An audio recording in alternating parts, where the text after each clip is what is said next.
As the nation, by necessity, becomes more and more aware of these wide-ranging and complex roles that schools play in students' lives and communities, we have to ask ourselves, how can we make these priorities clearer, and what is COVID-19 and the pandemic going to do in terms of challenging these roles? We're working with a group of middle schools in places like Milwaukee and Tulsa and other places, which are trying to use the first few weeks of school to focus on three things: belonging, resilience, and engagement.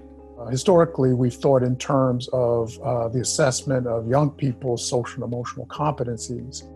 And especially for young people furthest from opportunity, that typically has led to conversations about gaps or lags or the need to fix, quote unquote, the young people. There's at least a quarter of kids who reported themselves being disconnected from schooling in April.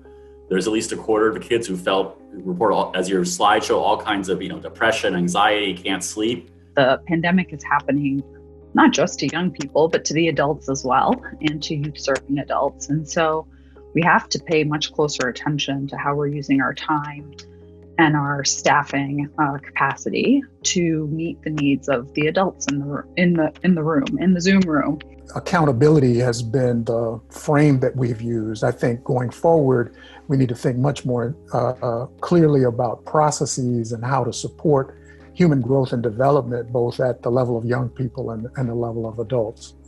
We now need to know, what is your health? What is your housing situation? Are you okay? And we're asking each other those questions, and we're asking young people those questions in a way we maybe didn't before. And I don't know how you go back from that. I worry about how some of these schedules address the informal opportunities for a teacher and a student to engage in a classroom. Take a student aside after you see that he or she has been acting differently in class.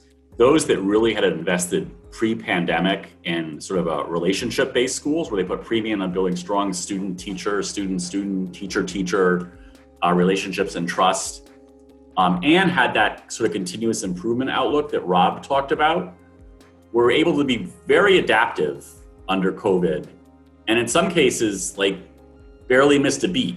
I think as, folks who are committed to the holistic development of young people, we need to, be prepared to offer the better idea so we can build back better and make sure that all young people get what they need and deserve.